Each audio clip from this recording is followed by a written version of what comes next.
Welcome to health care. Joint replacement సర్జరీలు అనగానే ఇంత ముందంతా నీ రిప్లేస్మెంట్ సర్జరీలు, మోకిళ్ల మార్పిడి శస్త్రచికిత్సల గురించి ఎక్కువగా మాట్లాడుకునే వాళ్ళం. నవిడేస్ తుంటి మార్పిడి శస్త్రచికిత్సలు కూడా ఎక్కువగా జరుగుతున్నాయి, మరీ ముఖ్యంగా పోస్ట్ కోవిడ్ ఏరాలో. అయితే అసలు జాయింట్ రిప్లేస్మెంట్ సర్జరీలు ఎలాంటి లక్షణాలు ఉన్నప్పుడు తప్పనిసరిని సజెస్ట్ చేస్తుంటారు? ముందుగానే గుర్తిస్తే ఆస్టియో ఆర్థరైటిస్ ఇలాంటి సమస్యలను ముందుగానే గుర్తిస్తే ఎలాంటి జాగ్రత్తలు తీసుకోవచ్చు? ఫిజియోథెరపీ కానీ మెడిసిన్స్ కానీ ఎంతవరకు హెల్ప్ చేస్తుంటే అదర్ మొడాలిటీస్ ఆఫ్ ట్రీట్మెంట్స్ ఎప్పుడు ప్రయత్నించవచ్చు? నీ రిప్లేస్మెంట్ సర్జరీ కానీ హిప్ రిప్లేస్మెంట్ సర్జరీ కానీ చేయించుకున్న తర్వాత తీసుకోవాల్సిన జాగ్రత్తలు ఏంటి? ఈ వివరాలన్నీ అందించడానికి మెడ్1 hospital orthopedic and joint replacement surgeon doctor Narasimha Reddy గారు మనతో ఉన్నారు. ఆయన అడిగి మరిన్ని విషయాలు తెలుసుకుందాం. నమస్తే అండి, వెల్కమ్ టు ది షో. నమస్తే అండి. ముందుగా మనం నీ రిప్లేస్మెంట్ సర్జరీ గురించి మాట్లాడితే, అంటే మోకిళ్ళ మార్పిడి శస్త్రచికిత్స అనేది ఎప్పుడు ఆస్టియో ఆర్థరైటిస్ అరుగుదల సమస్యలకే జరుగుతూ ఉంటుందండి?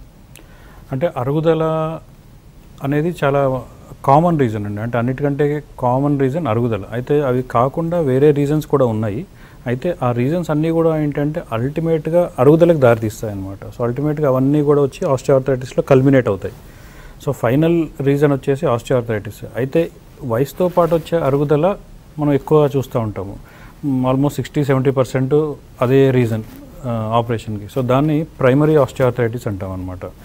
అది కాకుండా వేరే రీజన్స్ వల్ల ఈ అరుగుదల వస్తే దాన్ని సెకండరీ ఆస్టియోఆర్థరైటిస్ అంటాం. ప్రైమరీ ఆస్టియోఆర్థరైటిస్ అనేది యూజువల్గా 60-70 ఇయర్స్ తర్వాత చూస్తూ ఉంటాము. సెకండరీ ఆస్టియోఆర్థరైటిస్ అనేది ఏంటంటే ఏజ్తో సంబంధం లేదు, ఆ రీజన్ ఉంటే ఆస్టియోఆర్థరైటిస్ రావచ్చు. అంటే ఫర్ ఎగ్జాంపుల్ జాయింట్ లోపల ఏమైనా ఫ్రాక్చర్ అయింది అనుకోండి, లేదంటే జాయింట్ పరిసరాల్లో ఫ్రాక్చర్ అయ్యి అది కాస్త వంకరగా అతుక్కుంది అనుకోండి, దానివల్ల ఏముందంటే జాయింట్ యొక్క మెకానిక్స్ అనేవి మారిపోతాయి. సో మనం ఇప్పుడు చూస్తే కార్ టైర్ బెండ్ ఉందనుకోండి, ఒకవైపు ఎక్కువ అరిగిపోవడం, ఒకవైపు తక్కువ అరిగిపోవడం అట్లా అవుతుంది. అలైన్మెంట్ మారిపోతుంది. సో జాయింట్లో కానీ జాయింట్ చుట్టుపక్కల ఫ్రాక్చర్స్ అయ్యి అవి సరిగ్గా అతుక్కోకపోతే జాయింట్ అలైన్మెంట్ మారిపోతుంది అనమాట. సో దానివల్ల ఏమవుతుందంటే ఒక 5 ఏళ్లకో 10 ఏళ్లకో 70 ఏళ్ళకి రావాల్సిన అరుగుదల ఒక 40కో 50కో ఎప్పుడైనా రావచ్చు. సో అది సెకండరీ ఆస్టియోఆర్థరైటిస్. అట్లానే ఒకసారి లిగమెంట్ ఇంజరీస్. లిగమెంట్స్ అనేవి ఏంటంటే మన రెండు కీళ్లలో ఉండే రెండు ఎముకల్ని జత చేసే ఒక తాడు లాంటిది అనుకోండి. అవేంటంటే రెండు ఎముకలు ఒక పద్ధతి ప్రకారం కదిలేటట్టు చూస్తాయన్నమాట. సో ఆ డైరెక్షన్లోనే ఇప్పుడు మన మోకాలు ఓన్లీ ముందుకి కిందికి మాత్రమే చాపగలుగుతాం, సైడ్ టు సైడ్ మూవ్ చేయలేము. సో దాన్ని ఏంటంటే హింజ్ జాయింట్ అంటారు. సో ఈ లిగమెంట్స్ అనేవి అబ్నార్మల్ డైరెక్షన్లో మూవ్ అవ్వకుండా ప్రివెంట్ చేస్తాయి అన్నమాట. ఆ లిగమెంట్ ఇంజరీస్ అయ్యాయనుకోండి, మూమెంట్స్ అన్కంట్రోల్గా ఉంటాయి, ఇన్స్టెబిలిటీకి దారితీస్తాయి. సో దానివల్ల కొన్ని సంవత్సరాలలో జాయింట్ అరిగే అవకాశం ఉంటుంది. అట్లానే ఇన్ఫెక్షన్స్ ఏమన్నా ఎప్పుడన్నా చిన్నప్పుడు కానీ చాలా సంవత్సరాల క్రితం ఇన్ఫెక్షన్స్ వచ్చినా కూడా కొన్నాళ్ళ తర్వాత ఈ ఆర్థరైటిస్కి దారితీయవచ్చు. అది కాకుండా ఇప్పుడు హిప్ జాయింట్ విషయంలో ఏంటంటే పర్టికులర్గా కోవిడ్ వచ్చిన తర్వాత ఏవాస్కులర్ నెక్రోసిస్ అని ఉంది. అంటే ఇప్పుడు తుంటికీలు ఎట్లా అంటే దాన్ని బాల్ అండ్ సాకెట్ జాయింట్ అంటాం అనమాట. అంటే ఒక బాల్ లాగా ఉంటుంది, మన తొడ ఎముక పై భాగం ఏమో ఒక బాల్ లాగా ఉంటుంది, మన ఈ పెల్విస్ అంటే కటి ఎముక అంటాం కదా, దాంట్లో ఒక సాకెట్ లాంటిది ఉంటుంది అనమాట. సో ఈ బాల్ ఆ సాకెట్లో మూవ్ అవుతూ ఉంటుంది. సో ఇది హిప్ జాయింట్ మీరు గమనిస్తే అన్ని డైరెక్షన్స్లో మూవ్ అవ్వగలుగుతుంది. నీ జాయింట్ అట్లా కాదు, ఒక డైరెక్షన్లోనే మూవ్ అవుతుంది. సో ఈ హిప్ జాయింట్కి ఏమవుతుందంటే బాల్ లాంటి ఎముక భాగానికి ఒకసారి రక్త ప్రసరణ తగ్గిపోతుంది అనమాట. సో అది కోవిడ్ వచ్చాక కొంచెం ఎక్కువ అవుతుంది. అంటే కోవిడ్ వల్ల కొంచెం బ్లడ్ క్లాట్ అయ్యే టెండెన్సీ పెరుగుతుంది అని అంటున్నారు. దానికి ఇంకా పక్కా ఎవిడెన్స్ అనేది ఏం లేదు, మేబీ కొన్ని సంవత్సరాలు అయితే ఇంకా క్లియర్గా తెలుస్తుందేమో. సో ఆ బ్లడ్ క్లాట్ అవ్వటం వల్ల ఏంటంటే అది ఎముక చివరి భాగం అవ్వటం వల్ల దానికి రక్త ప్రసరణ కట్ ఆఫ్ అయిపోవటం వల్ల అక్కడ ఎముకలో ఉండే కణాలు కణజాలం అంతా నిర్జీవంగా అయిపోతాయి అన్నమాట. సో దానివల్ల అది బరువు మోసే శక్తిని కోల్పోయి గ్రాడ్యువల్గా మన బరువు వల్ల ఏంటంటే అది నలిగిపోయి మళ్ళీ ఆస్టియోఆర్థరైటిస్కి దారితీస్తుంది. ఇవి సెకండరీ ఆస్టియోఆర్థరైటిస్. దీనికి వయసుతో సంబంధం లేదు. ప్రైమరీ అంటేనేమో వయసుతో పాటు వచ్చేవి. అది యూజువల్గా బైలేటరల్, అంటే రెండు కాళ్ళులో వస్తుంది, కాస్త కుడియడంగా వస్తుంది. ఈ సెకండరీ ఆస్టియోఆర్థరైటిస్ ఏంటంటే ఏది ఇన్వాల్వ్ అయితే అటు వస్తుంది అనమాట. ఓకే. సో ఇవన్నీ ఇంకొకటి రుమటాయిడ్ ఆర్థరైటిస్, పర్టికులర్గా ఫీమేల్స్లో ఎక్కువ కామన్.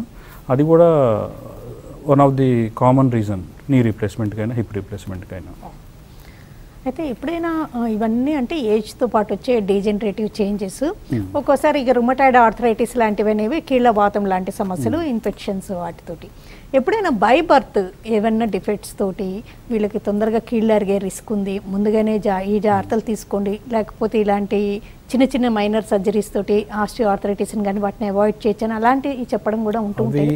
బై బర్త్ అని కాదు కానివ్వండి, అంటే డెవలప్మెంటల్గా ఏజ్తో పాటు పెరిగే కొద్దీ, అదే సపోజ్ చిన్నతనంలో ఏదైనా ఫ్రాక్చర్ అయింది, అది సరిగ్గా అతుక్కోలేదనుకోండి, ఆ జాయింట్ మీద ఏంటంటే చిన్నప్పటి నుంచి అబ్నార్మల్ లోడింగ్ అనేది గురవుతూ ఉంటుంది. సో అబ్నార్మల్ లోడింగ్ వల్ల ఏంటంటే వెంటనే ఏం ప్రాబ్లం ఉండకపోవచ్చు, చాలా సంవత్సరాల తర్వాత అది ఆస్టియోఆర్థరైటిస్కి దారితీయచ్చు. కొంతమందికి కొంచెం ఇప్పుడు మనం చాలా అరుదుగా చూస్తున్నాం, కానీ ఇప్పుడు డి విటమిన్ డిఫిషియన్సీ వల్ల రికెట్స్ అని వినుంటాము. సో దొడ్డికాళ్ళు లాగా అవుతాయి. అంటే ఏ రీజన్ చేతనైనా జాయింట్ యొక్క అలైన్మెంట్ మారితే అది ఫ్యూచర్లో ఆస్టియోఆర్థరైటిస్కి దారితీసే అవకాశం ఉంటుందన్నమాట. ఓకే.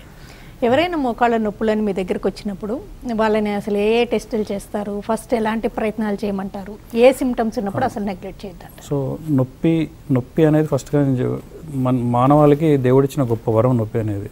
మనం చాలా తిట్టుకుంటాం, కానీ చాలా గొప్ప వరం. ఎందుకంటే అది లేకపోతే మనం ఏ జబ్బుకు కూడా హాస్పిటల్కి వెళ్ళాము, అది బాగా ముదిరిపోయి సివియర్గా అయ్యే వరకు వెళ్ళాము.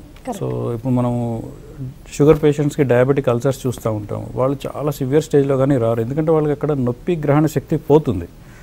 సో నొప్పి అంటే నేను డాక్టర్స్కి పేషెంట్స్ వస్తారా అని కాదు, మనిషికి చాలా ఆ సిమ్టమ్స్ ఉంటేనే మనం ముందే వెళ్ళి జాగ్రత్త తీసుకొని అది ఇంకా ఎక్కువ సివియర్ అవ్వకుండా చూస్తాం. ఇన్ఫ్యాక్ట్ ఎక్కువ సివియర్ అయిన తర్వాత వస్తే హాస్పిటల్స్కి కూడా ఇంకా మంచిదే కదా. కానీ ఆ నొప్పి ఉండడం వల్ల ఏంటంటే తొందరగా వెళ్తాం హాస్పిటల్కి, తొందరగా జబ్బు నయం చేసుకుంటాము. సో ఏ నొప్పి అయినా సరే, చిన్న నొప్పి అనిపించినా సరే, అంటే యూజువల్గా మనము పని చేసినప్పుడు స్ట్రెయిన్ అయినప్పుడు నొప్పి వస్తుంది, కూర్చోగానే తగ్గిపోతుంది అంటే అది పెద్దగా వరి అవ్వాల్సింది కాదు.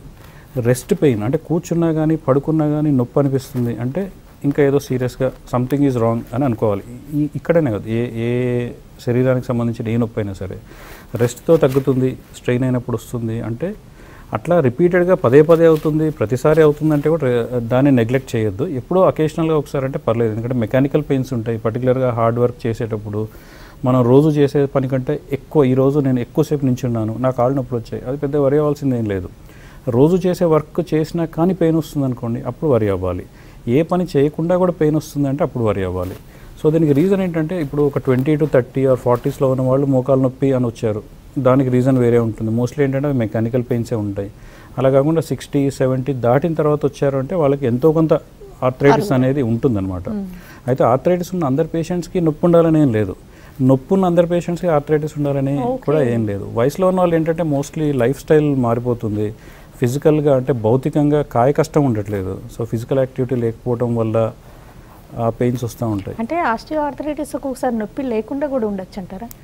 తక్కువ అండి. అంటే జనరల్గా రూరల్ పాపులేషన్ తీసుకుంటే పల్లెటూర్లలో వాళ్ళకి పెయిన్ థ్రెషోల్డ్ ఎక్కువ ఉంటుంది, నొప్పి తట్టుకునే శక్తి ఎక్కువ ఉంటుంది సో సిటీ వాళ్ళకంటే. సో ఆస్టియోఆర్థరైటిస్ ఉంది అంటే పెయిన్ ఉంటుంది, ఆ పెయిన్ సివియారిటీ వేరీ అవ్వచ్చు వాళ్ళ బ్యాక్గ్రౌండ్ బట్టి అనమాట. కొంచెం సిటీలో నాజుగ్గా ఉండే వాళ్ళకి కొంచెం ఎక్కువ పెయిన్ ఫీల్ అవుతారు, పల్లెటూళ్ళలో ఉండి కొంచెం కాయ కష్టానికి అలవాటు పడ్డ వాళ్ళు కొంచెం ఎక్కువ టాలరేట్ చేయగలుగుతారు. కరెక్ట్. అయితే ఈ ఆస్టియోఆర్థరైటిస్ అనేది ముందుగానే గుర్తించారు, మీ చెకప్స్ చేయించుకున్నారు, కొంచెం ప్రోగ్రెసివ్గా ఉంది అన్నప్పుడు దానికి ఫస్ట్ లైన్ ఆఫ్ ట్రీట్మెంట్గా ఎలాంటి సజెస్ట్ చేస్తుంటారు? ఇప్పుడు దీన్ని మనం గ్రాస్గా ఏంటంటే ఒక 4 స్టేజ్ల్లో చెప్పుకోవచ్చు అండి. స్టేజ్ 1లో ఏంటంటే నొప్పి అనిపిస్తుంది, ఏదైనా ఒక నొప్పి టాబ్లెట్ వేసుకున్నా కానీ ఆ తర్వాత అసలు ఏం లేనట్టే ఉంటుంది అనమాట చాలా రోజుల వరకు, మళ్ళీ ఎప్పుడో కానీ పెయిన్ తిరిగి రాదు. స్టేజ్ 2లో ఏంటంటే ఇంకొంచెం ఎక్కువ పెయిన్ అనిపిస్తుంది, మనకి రోజువారీ మన దినచర్యని ప్రభావితం చేస్తుంది అనమాట స్టేజ్ 2లో. అండ్ ఇక్కడ ఏంటంటే బోన్ స్ట్రక్చర్ చూసుకుంటే కనుక జాయింట్లో 2 ఎముకలు కలిసే చోటు జాయింట్. ఈ ఎముకల చివర్లో ఏంటంటే ఒక కార్టిలేజ్, అంటే తెలుగులో మృదులాస్థి అంటాము. సో కార్టిలేజ్ అనేది పైన ఒక క్యాప్ లాగా ఉంటుందన్నమాట ఇరువైపులా. సో మనం నడిచేటప్పుడు ఏంటంటే కార్టిలేజే ఒకదానికొకటి టచ్ అవుతుంది. సో మనం పరిగెత్తేటప్పుడు దూకేటప్పుడు ఆ కార్టిలేజ్ అనేది ఒక షాక్ అబ్జర్వర్ లాగా పనిచేస్తుంది. ఏజ్తో పాటు ఏంటంటే దాని మందం తగ్గిపోతుంది. ఈ కార్టిలేజ్ ప్రత్యేకత ఏంటంటే దానికి నొప్పి గ్రహించే శక్తి ఉండదు, అంటే నర్వ్ సప్లై ఉండదు అనమాట. సో దానికి నొప్పి తెలియదు. సో కార్టిలేజ్ అరిగిపోయినప్పుడు ఎప్పుడైతే బోన్ ఎక్స్పోజ్ అవుతుందో అప్పుడు పెయిన్ అనేది స్టార్ట్ అవుతుంది అనమాట. సో బోన్ ఒకదానికొకటి టచ్ అయినప్పుడు అది స్టేజ్ 4 ఆర్థరైటిస్ అంటాం అనమాట. సో స్టేజ్ 1లో ఏంటంటే మామూలు ఏదైనా పెయిన్ కిల్లర్ వేసుకున్నా సరిపోతుంది, ఇంకోటి ఏంటంటే ముఖ్యంగా ఫిజికల్గా మజిల్ స్ట్రెంథనింగ్ ఎక్సర్సైజ్ చేయాలి. అంటే తొడ కండరాలు, పిక్క కండరాలు ఎంత స్ట్రాంగ్గా ఉంటే ఆ బలమైన కండరాలు ఏంటంటే మోకాల్ని అబ్నార్మల్ ఫోర్సెస్ నుంచి ప్రొటెక్ట్ చేస్తుంది అనమాట. సో మజిల్ స్ట్రెంథనింగ్ ఎక్సర్సైజ్ ఒకటి. అండ్ వెయిట్ కంట్రోల్లో పెట్టుకోవాలి. సో వెయిట్ ఎక్కువ అయితే ఏమవుతుందంటే మోకాళ్ళు తుంటికీళ్ళు ఎక్కువ అరిగిపోతున్నాయి. మనకి భుజాలు మోచేతులు అరిగిన వాళ్ళని మనం ఎక్కడో కానీ వినము కామన్గా. ఈవెన్ మెడికల్ ఫీల్డ్ అయినా ఈ 2 జాయింట్స్లో ఆర్థరైటిస్ అనేది చాలా రేరు. ఎందుకంటే ఇవి బరువు మోసే జాయింట్స్ కాదు కాబట్టి. మోకాళ్ళు, హిప్స్ ఏంటంటే ఇవి వెయిట్ బేరింగ్ జాయింట్స్ కాబట్టి వెయిట్ కంట్రోల్లో లేదు అంటే తొందరగా అరిగిపోతాయి. సో వెయిట్ కంట్రోల్లో పెట్టుకోవటము, మజిల్స్ని స్ట్రాంగ్గా ఉంచుకోవటము.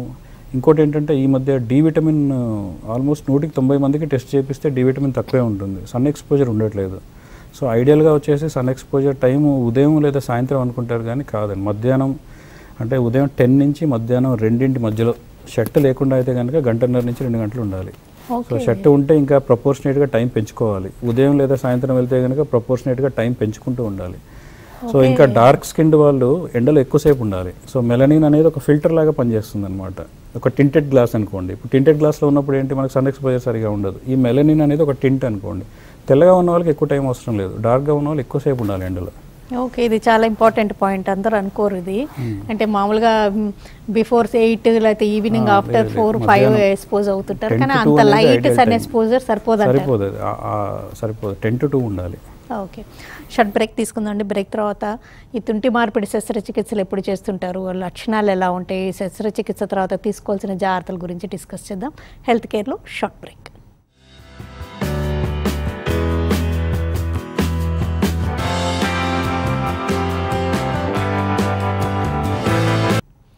Welcome back to health care. మెడ్బర్న్ hospital ortho and joint replacement surgeon doctor Narasimha Reddy గారు మనతో ఉన్నారు. ఆయన అడిగి జాయింట్ రిప్లేస్మెంట్ సర్జరీస్ ఎప్పుడు చేస్తుంటారు, మరి ముఖ్యంగా నీ రిప్లేస్మెంట్, మోకిల్ మార్పిడి శస్త్రచికిత్స, తుంటి మార్పిడి శస్త్రచికిత్స ఎప్పుడు చేస్తారు, వాటిలో తీసుకోవాల్సిన జాగ్రత్తలు ఏంటి, వివరాలన్నీ అడిగి తెలుసుకుంటున్నాం.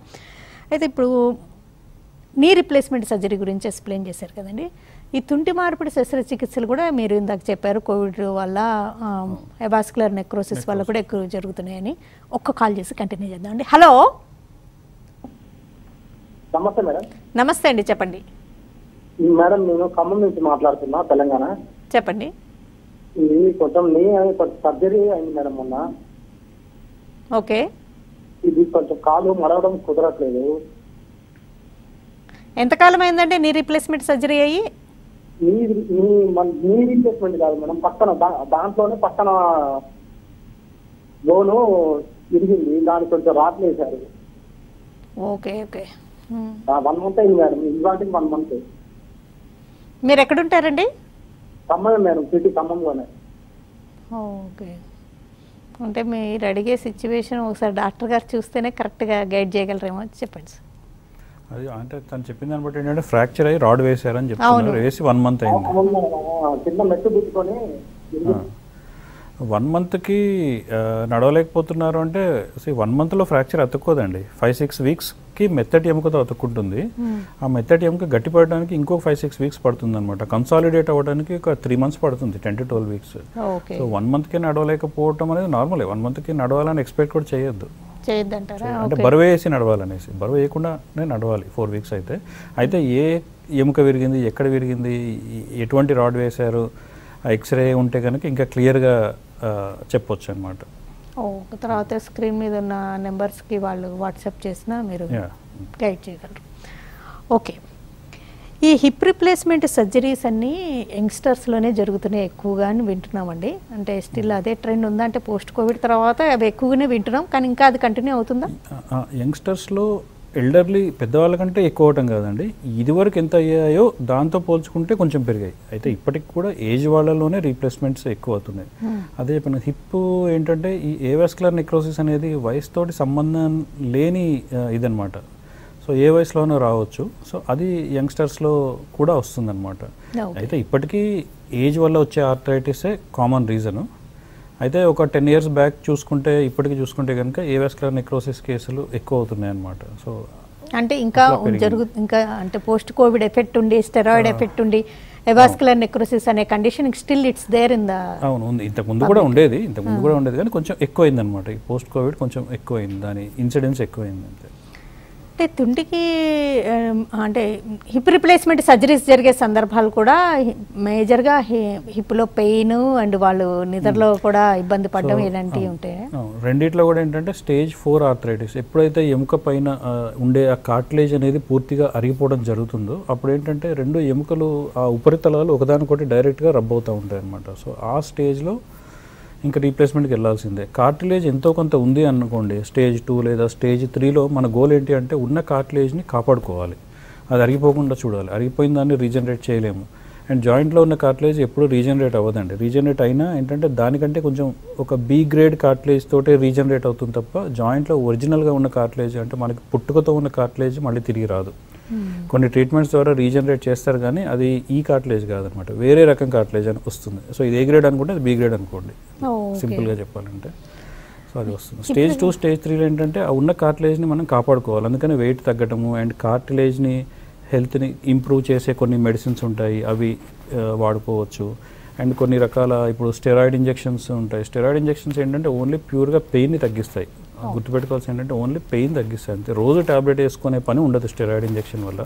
అది కూడా ఒక నెల 2 నెలల నుంచి ఒక 3-4 నెలల వరకు మాత్రమే పనిచేస్తుంది. అవి ఆర్థరైటిస్ మీద ఎటువంటి ఎఫెక్ట్ చూపించవు, అరుగుదల కంటిన్యూ అవుతూనే ఉంటుంది. ఇన్ఫాక్ట్ పెయిన్ తగ్గడం వల్ల ఏంటంటే వాళ్ళు ఎక్కువ యాక్టివ్ అయిపోయి ఇంకా ఫాస్ట్గానే అరగొచ్చు. అవును, ఒక్కోసారి అది డ్యామేజ్ కూడా చేయొచ్చు, సర్జరీ కూడా మీకు ఇబ్బంది అవ్వచ్చు. సర్జరీకి ఇబ్బంది ఏం కాదులేండి, ఎందుకంటే అరిగితేనే కదా చేసేది. సర్జరీకి ఇబ్బంది ఏం కాదు, కానీ వాళ్ళకి కొంచెం ముందుగా సర్జరీకి వెళ్ళాల్సిన అవసరం పడుతుంది. పెయిన్ లేకపోయేసరికి ఫ్రీగా తిరుగుతారు, ఇంకా తొందరగా అరిగిపోతాయి. సో ఇంకోటి పిఆర్పి ఇంజెక్షన్స్ అనేవి కూడా లిమిటెడ్ ఇండికేషన్స్ అనమాట. స్టేజ్ 2 స్టేజ్ 3లో అనమాట. స్టేజ్ 4లో పిఆర్పి ఇంజెక్షన్స్ అనేవి పనిచేయవు, ఓన్లీ నీ రీప్లేస్మెంట్కి వెళ్ళాల్సిందే. ఇంకోటి ఏంటంటే ఒకవేళ ఈ మధ్య మనం చాలా ఆల్టర్నేటివ్స్ కూడా వింటున్నాం రీప్లేస్మెంట్స్కి. స్టేజ్ 4లో పర్మనెంట్ సొల్యూషన్ అంటే మాత్రం నీ రీప్లేస్మెంట్ అండి. అవి కాకుండా తాత్కాలికంగా పోస్ట్ పోన్ చేయడానికి పనికొచ్చేవి ఏంటి అంటే ఒకటి స్టెరాయిడ్ ఇంజెక్షన్. ఇప్పుడు ఏదో ఇంట్లో ఫంక్షన్ ఉంది, ఒక 4 నెలల తర్వాత చేయించుకుందాం అనుకుంటే స్టెరాయిడ్ ఇంజెక్షన్ తీసుకోవచ్చు, కొన్నాళ్ళు పోస్ట్ పోన్ చేయొచ్చు. అట్లా కాదు 1 year పాటు పోస్ట్ పోన్ చేయాలి అనుకుంటే కనుక రేడియో ఫ్రీక్వెన్సీ అబ్లేషన్ అని ఉంటుంది. అంటే రేడియో తరంగాలతోటి మోకాళ్ళల్లో నొప్పిని గ్రహించే నరాలని వాటితోటి బర్న్ చేస్తాం అన్నమాట. సో దానివల్ల ఏంటంటే కొన్నాళ్ళ పాటు ఆ నరాలు పనిచేయవు, కాకపోతే మళ్ళీ రీజనరేట్ అయిపోతాయి ఆ నరాలు. ఒక 1.5 year తర్వాత మళ్ళీ నొప్పి స్టార్ట్ అయిపోతుంది. సో తాత్కాలికంగా పోస్ట్ పోన్ చేయడానికి అవి పనికి వస్తాయి. పర్మనెంట్ సొల్యూషన్ అంటే మాత్రం స్టేజ్ 4లో నీ రీప్లేస్మెంట్కి వెళ్ళటమే. ఓకే, ఈ ఎప్పుడైనా సర్జరీ అనగానే మీరు చెప్తున్నట్టుగా రకరకాల ఆప్షన్స్ వెతుక్కునే తర్వాత ఎంత వీలైతే అంత పోస్ట్ పోన్ చేసే వస్తుంటారు. ఎప్పుడైనా అలాగా వీలైనంత పోస్ట్ పోన్ చేసి లేకపోతే స్ట్రెచ్ చేయడం వల్ల ఇంకా ఫర్దర్ ఇబ్బందులు ఏర్పడడం, సర్జరీ కష్టం అవ్వడం ఇలాంటి ఏమైనా ఫేస్ చేస్తుంటారు? ఏం ఉండదండి, ఏం కాదు. ఏ స్టేజ్లోనే చేయొచ్చు, ఏం కాదు. కాకపోతే ఏంటంటే వాళ్ళు ఆ ఎక్కువ రోజులు ఆ పెయిన్ భరిస్తూ ఉండాలి, ఆ పెయిన్ తోటి జీవించాలి కదా, అంతే. ఓకే, అంటే ఇనిషియల్ స్టేజెస్లో గ్లూకోజమైన్ ఇలాంటివి సజెస్ట్ చేసేవాళ్ళు, ఇప్పుడు వాటికి ఇప్పటికి కూడా స్టేజ్ 2 స్టేజ్ 3 స్టేజ్ 1లో అవే. ఇప్పుడు కార్టిలేజ్ని కాపాడే డ్రగ్స్, కార్టిలేజ్ని రీజనరేట్ చేసే డ్రగ్స్ అంటే అవే అనమాట. గ్లూకోజమైన్, కాండ్రైటిన్ సల్ఫేట్ అని ఉంటాయి. సో స్టేజ్ 3 వరకు అవే వాడతాం అనమాట. ఇంకా విస్కో సప్లిమెంటేషన్ అని ఉంటుంది. అంటే మా జాయింట్ లోపల ఏంటంటే సైనోవియల్ ఫ్లూయిడ్ అనే ఒక ద్రావకం, ఒక లిక్విడ్ లాగా ఉంటుంది అనమాట. సో విస్కో సప్లిమెంటేషన్ అంటే సేమ్ సైనోవియల్ ఫ్లూయిడ్ లాంటిది, ఒక సింథటిక్ అనుకోండి. అది జాయింట్లోకి ఇంజెక్ట్ చేయడం వల్ల ఏంటంటే కార్టిలేజ్ని కొంచెం లూబ్రికేషన్ ఇంప్రూవ్ చేస్తుంది అనమాట. సో ఉన్న కార్టిలేజ్ని ఇంకొన్నాళ్ళు కాపాడుకోవచ్చు. స్టేజ్ 2, 3లో ఇవి ఇంజెక్షన్స్ అంటుంటారు, అదే ఇంజెక్షన్స్ అనమాట. దీనివల్ల ఒక ఫ్యూ మంత్స్ రిలీఫ్ ఉంటుంది అంటారా? మంత్స్ టు కొన్ని ఇయర్స్ వరకు ఉండొచ్చు, వాళ్ళ స్టేజ్ని బట్టి అనమాట. సో అన్నిటికంటే ముఖ్యం ఏంటంటే వెయిట్ తగ్గాలి, మజిల్స్ని స్ట్రాంగ్గా ఉంచుకోవాలి, సో డిలే చేయడానికి. ఓకే, నీ రీప్లేస్మెంట్ కానీ హిప్ రీప్లేస్మెంట్ కానీ సర్జరీ అయిన తర్వాత నవడేస్ సేమ్ డే నడిపించడం కూడా చూస్తున్నాము. ఉదయం చేస్తే సేమ్ డేనే నడిపిస్తున్నారు, మత్తు దిగిపోగానే నడవచ్చు. సో బేసికల్గా ఇవన్నీ ఏంటంటే ఈ జాయింట్స్ ఈ ఇంప్లాంట్స్ అనేవి అవి మన వెయిట్ మోసే ఇంప్లాంట్స్. సో వెంటనే నడవడం స్టార్ట్ చేయొచ్చు. చాలామందిలో ఇదే అపోహ ఉంటుంది, సర్జరీ చేయించుకుంటే నాకు ఇంట్లో చేయడానికి ఎవరు లేరు అంటూ ఉంటారు. ఎవరికైతే ఇంట్లో ఈ సపర్యలు చేయడానికి ఎవరు లేరో వాళ్ళకే ఇది అవసరం. ఇంట్లో బాగా చేయడానికి అందరూ ఉంటే మంచం నుంచి కాలు దిగే కింద పెట్టకుండా సర్వీస్ చేసే వాళ్ళు ఉంటే కనుక అవసరం లేదు. సొంతంగా పనులు చేసుకోవాలనుకునే వాళ్ళకే ఇది ఇంపార్టెంట్. ఈ సర్జరీ ఒక ఉద్దేశం ఏంటంటే పేషెంట్ని మొబైల్గా ఉంచాలి, పేషెంట్ని బెడ్ రిడెన్ అవ్వకుండా చూడటమే ఈ సర్జరీ యొక్క ఉద్దేశం. సో వాళ్ళు చేయించుకోవాలి. నెక్స్ట్ డే నుంచే నడవచ్చు, సేమ్ డే కూడా నడవచ్చు. జాయింట్ రిప్లేస్మెంట్ సర్జరీ అయిన తర్వాత సక్సెస్ కానీ వాళ్ళ మొబిలిటీ బాగా ఇంప్రూవ్ అవ్వడం అంటే ఆ ఈజ్ ఉండడం అనేది వాళ్ళు చేసే ఎఫర్ట్ అంటే సర్జన్ ఎంత పర్ఫెక్ట్గా చేశారన్న దాని తర్వాత ఆ పేషెంట్ యొక్క ఎఫర్ట్ చాలా ఇంపార్టెంట్ రోల్ ప్లే చేస్తుంది అంటారు కదా. అంటే తర్వాత ఫిజియోథెరపీ అవన్నీ కొన్ని మంత్స్ లేకపోతే ఎప్పటికీ కంటిన్యూ చేయడం బెటర్ అంటారు. ఫస్ట్ 1 month అనేది చాలా ఇంపార్టెంట్ అండి. ఫస్ట్ 1 month ఏంటంటే ఇప్పుడు ఏ జాయింట్ అయినా సరే ఒక వారం పాటు కదిలించలేదు అనుకోండి స్టిఫ్ అయిపోతూ ఉంటాయి. సో ఆ పోయిన మూమెంట్ని మళ్ళీ కోల్పోయిన మూమెంట్ని తిరిగి పొందాలంటే మనం చాలా ఎఫర్ట్ పెట్టాలి. సో స్టిఫ్ అవ్వకుండా చూసుకోవడం ఎప్పుడైనా ఉత్తమమైన పని. సో పెయిన్ ఉందని చెప్పేసి ఏంటంటే కదలకుండా పెడతారు. కదలకుండా పెడితే ఒకటి స్టిఫ్ అవుతుంది, ఇంకోటి మజిల్స్ అనేవి తొందరగా వీక్ అయిపోతాయి అన్నమాట.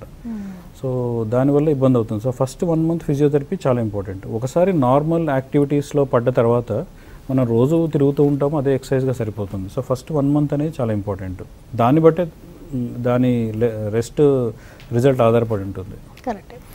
అంటే ఒక్కోసారి పార్షియల్గా హిప్ కానీ పార్షియల్గా నీ సర్జరీస్ కూడా టీకేఆర్ బదులు పీకేఆర్ జరగడం ఇలాంటివి కూడా జరుగుతూ ఉంటాయి కదండి.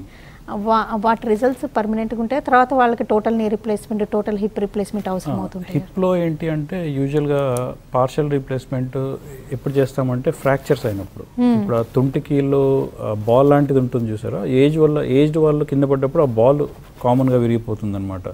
సో బాల్ విరిగింది, దాని సాకెట్ బాగానే ఉంది అనుకోండి, అప్పుడు బాల్ వరకే మార్చితే సరిపోతుంది. సో లేదు ఏంటంటే యూజువల్గా సాకెట్ కూడా అరిగింది అనుకోండి, అప్పుడు టోటల్ హిప్ రీప్లేస్మెంట్కి వెళ్తాము. సాకెట్ బాగానే ఉంది అంటే బాల్ ఒకటి మారిస్తే సరిపోతుంది. అట్లానే మోకాల్లో కూడా ఏంటంటే 2 compartments ఉంటాయి అన్నమాట. లోపల వైపు ఒక కంపార్ట్మెంట్ మన మోకాలకి, బయట వైపు ఒకటి. ఒక కంపార్ట్మెంటే ఎఫెక్ట్ అయింది, బయట వైపు ఇది నార్మల్గా ఉంది అనుకోండి, సో యూకేఆర్ అంటారు, అంటే యూనికాండైలర్ నీ రీప్లేస్మెంట్. సో అది చేసుకుంటే సరిపోతుంది. అంటే నార్మల్ దాన్ని బాగానే ఉన్నదాన్ని ఎందుకు టచ్ చేయడం అనే కాన్సెప్ట్ అనమాట. ఓకేనండి డాక్టర్ నరసింహారెడ్డి గారు, జాయింట్ రిప్లేస్మెంట్ సర్జరీలు ఎప్పుడు ఆలోచించాలి, ముందుగా చేయాల్సిన ప్రయత్నాలు ఏంటి, ఆ ప్రయత్నాల్లో లేకపోతే ప్లేట్లెట్ రిచ్ ప్లాస్మా థెరపీస్ కానీ లేకపోతే ఇంజెక్షన్స్ కానీ స్టెరాయిడ్స్ ఇలాంటి వాటి రోల్ ఎప్పుడు ఉంటుంది, వాటికి ఎన్ని లిమిటేషన్స్ ఉన్నాయి, అండ్ తప్పనిసరిగా సర్జరీ చేయించుకోవాల్సిన ఇండికేషన్స్ ఏంటి, వాటిలో టీకేఆర్ పీకేఆర్ లేకపోతే యూకేఆర్ లాంటివి, అండ్ తుంటి మార్పిడి శస్త్రచికిత్సల్లో కూడా రకాలు, వాటి ఫలితాలు, సక్సెస్ బాగుండాలంటే ప్రయత్నాలు ఎలా ఉండాలి, వివరంగా తెలియజేసినందుకు థ్యాంక్స్. Thank you. ఇది ఇవాల్టి హెల్త్ కేర్. నమస్తే.